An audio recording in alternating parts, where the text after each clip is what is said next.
10월 4일 토요일 J리그 1 분석 시작하겠습니다. 분석에 앞서 저희 소통방에서는 스포츠 정보 조합픽을 무료로 공유해드리고 있습니다. 소통방에 입장하지 않아도 구독, 좋아요만 누르시고 분석 받아보셔도 됩니다. 조합 및 공유픽 스포츠 정보를 원하시면 소통방 들어오셔서 함께 응원도 하고 좋은 성적 내셨으면 좋겠습니다. 그럼 분석 시작하겠습니다. 김천은 시즌 내내 탄탄한 포백 기반의 전술적 안정성을 유지하며 경기 주도권을 가져가는 힘을 보여주고 있다. 박상혁은 폭발적인 가속과 날카로운 드리블로 측면을 파괴하며 컵백과 크로스에서 결정적인 찬스를 만들어낸다. 김승섭은 전방과 측면을 자유롭게 오가며 순간적인 침투와 볼 간수 능력으로 상대 수비 라인을 뒤흔드는 자원이다. 이동경은 중원에서 템포 조율과 전환 속도를 책임지며 빠른 전진 패스로 전방 압박을 강화하는 연결고리가 된다.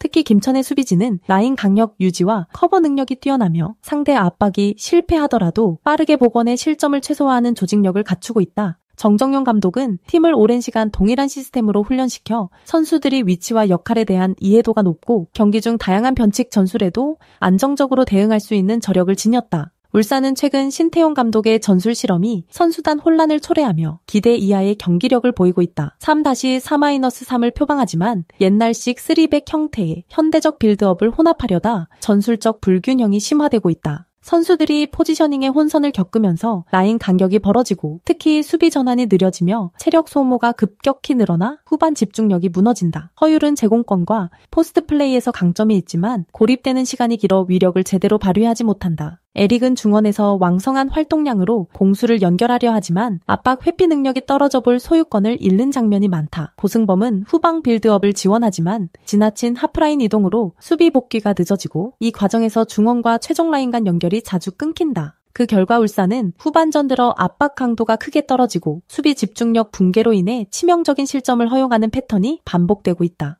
김천은 오랫동안 다져온 포백 시스템과 안정된 전술적 구조를 바탕으로 경기를 주도할 수 있다. 박상혁과 김승섭의 폭발적인 측면 돌파, 이동경의 빠른 전환, 패스가 울산의 혼란스러운 3백을 흔들며 경기 초반부터 압박을 주도할 가능성이 크다. 정정용 감독은 일관된 시스템 운영과 높은 전술 이해도를 무기로 변칙 전술에도 크게 흔들리지 않는 전술적 내구성을 구축했다. 반면 울산은 신태용 감독의 실험적 3-4-3이 선수들에게 전술 혼란을 가중시키며 체력 소모를 빠르게 불러오고 있다. 특히 라인 강력이 무너지고 후반 실점으로 이어지는 패턴은 김천에게 주도권을 잡을 기회를 제공할 수 있다. 결국 전술 완성도와 체력 관리 모두에서 앞선 김천이 홈에서 확실하게 승부를 잡을 수 있는 경기다.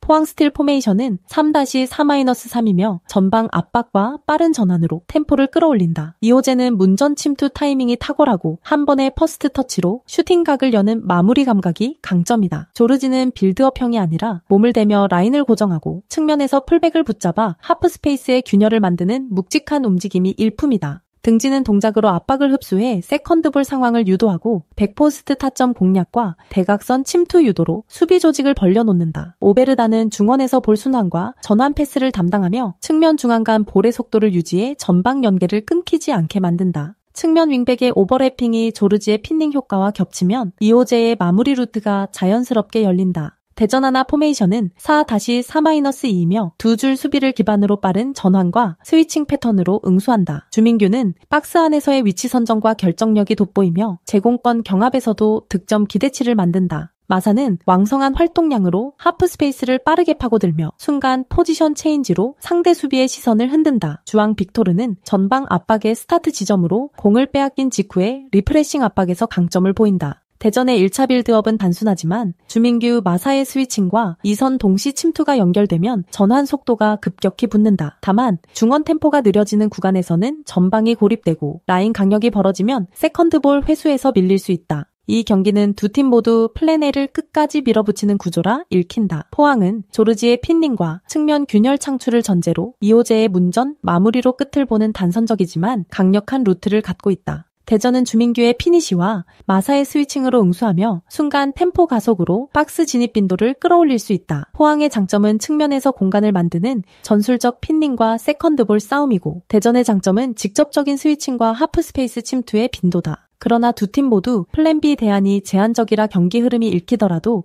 중도의 패턴을 바꾸기 어렵다. 전술적 우위가 라인 붕괴로까지 번질 확률이 낮고 장군 멍군의 교환 속에 득점은 나오더라도 균형점이 재형성될 가능성이 크다. 결국 측면 균열, 비시스토 스위칭 가속이라는 메인 축이 맞물리돼 승부를 가를 임계점까지는 도달하지 않는 그림이 유력하다. 강원FC 포메이션은 4-4-2이며 김건희는 등지는 동작보다 하프스페이스와 포켓으로 빠르게 이탈하는 민첩한 움직임으로 수비 라인의 균형을 흔든다. 김대원은 좌측에서 속도와 1대1 돌파로 전진을 이끌지만 마무리 국면에서의 선택이 들쑥날쑥해 기대 득점 대비 실득점 전환율이 낮다. 서민우는 중원에서 커버 범위를 넓게 가져가며 1, 2선 간격을 압축하지만 볼순환 속도가 느려 전진 템포가 끊기는 구간이 생긴다. 강원은 두 줄 수비를 단단히 세우고 라인을 크게 올리지 않으며 위험 관리를 우선시하는 실리적 운영을 택한다. 주중 ACL 원정 이후 피로도가 남아있어 전방 압박의 강도와 후반 활동량 하락이 가시화될 수 있다는 점이 리스크다. 그래서 전개는 가져가더라도 박스 진입의 빈도와 질이 떨어지며 롱볼과 세컨드볼, 회수에 기대는 구간이 길어진다. FC 한양 포메이션은 4-2-3-1이며 못다는 등지는 움직임과 몸싸움으로 볼을 지켜내는 포스트 플레이가 강점이라 이선의 가담을 기다리는 연결축 역할을 수행한다.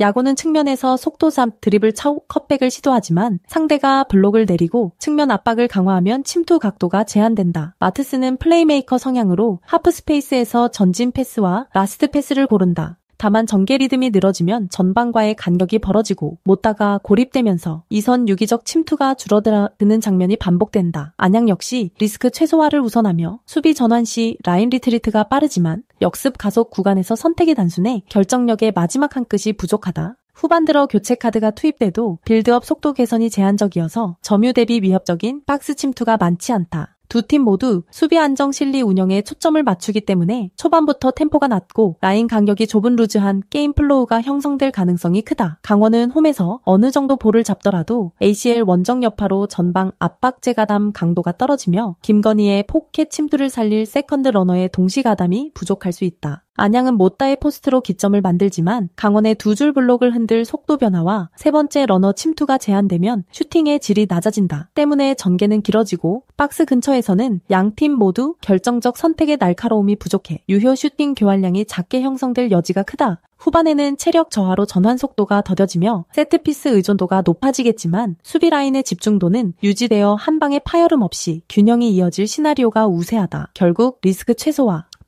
리스크 최소화의 구도에서 누가 먼저 모험을 감수하느냐가 승부의 반가쇠이나 그 선택 가능성은 높지 않다. 수원FC 포메이션은 4-5-1이며 전환 속도와 측면 침투가 살아난 팀이다. 사박은 폭발적인 첫 스텝과 왼발 마무리 각도를 극대화해 박스 안에서 결정타를 만드는 유형이다. 좁은 구역에서도 볼을 보호하며 반박자 빠른 슈팅 전환으로 수비 강력을 찢어낸다. 안현범은 오버래핑 타이밍과 컷백 지점 선택이 뛰어나 왼중 하프 스페이스를 연쇄적으로 흔든다. 루아는 강한 1차 압박과 세컨드볼 회수에 능하며 역습의 출발점을 빠르게 만들어준다. 윌리안은 스포츠 탈장 이슈로 출전이 불투명하지만 측면 중앙을 잇는 패턴 플레이로 득점 루트를 다양화했다. 홈에선 라인 상승이 과감해지고 압박 회수 후 직진성 패스로 상대 블록을 빠르게 절개한다. FC 서울 포메이션은 4-3-2이며 둑스는 왼발 스트라이커로 2선까지 하강의 공을 받아 연계량을 늘리는 스타일이다. 둑스가 내려서면 안데르손이 뒷공간을 겨냥해 대각 침투를 걸고 링가드가 하프스페이스에서 2대1 패스로 속도를 붙인다. 야잔의 내정은 부상 변수는 후방 안정의 직격탄이며 무리한 출전, 퍼스트 스텝과 방향 전환이 떨어질 위험이 있다. 정태욱, 박성훈, 이한도 조합은 대인 압박과 커버 타이밍이 들쭉날쭉하여 빠른 1대1 돌패에 취약하다. 주중 ACL 원정 여파로 60분 이후 중원 압박 강도가 떨어지고 측면 복귀 속도가 늦어지는 패턴이 반복된다. 결국 둑스의 연계가 통하더라도 후방 리커버리와 세컨드볼 대응이 받쳐주지 못하면 역추격의 연속성을 잃는다. 수원FC는 사박의 파괴적인 1대1과 안현범의 컷백 루트를 엮어 왼중 하프스페이스를 지속적으로 침식한다. 특히 수비 전환이 늦어지는 서울의 우측 라인을 겨냥해 측면 하프스페이스 박스 중심으로 파고드는 삼각 패턴을 반복할 수 있다. 서울은 둑스의 하강 연계로 전개의 매끄러움은 만들지만 야잔 부재 시 센터백 라인의 커버 밸런스가 무너져 1차 차단 뒤 2차 압박이 비는 문제가 크다. 주중 일정으로 후반 체력이 떨어지면 풀백의 복귀 강력이 벌어지고 두 번째 실점 이후 라인이 급격히 내려앉는 악순환이 나타난다. 반면 수원FC는 홈에서 압박 회수 직후 즉시 전환을 과감히 밟아 상대의 리셋 타임을 빼앗고 세컨드볼에서 수적 우위를 만든다. 결국 후반 구간의 에너지 차와 측면 하프스페이스 응징 능력에서 수원FC가 분명한 우위다. 저희 소통방에서는 조합픽 및 경기 정보를 365일 무료로 운영 중입니다. 댓글 확인하시고 소통방은 텔레그램으로 운영됩니다. 구독, 좋아요, 추천하기 누르시면 보다 빠르게 분석글 업로드됩니다. 항상 적중 기원하고 가정의 앞날에 행복이 가득하시길 바랍니다. 감사합니다.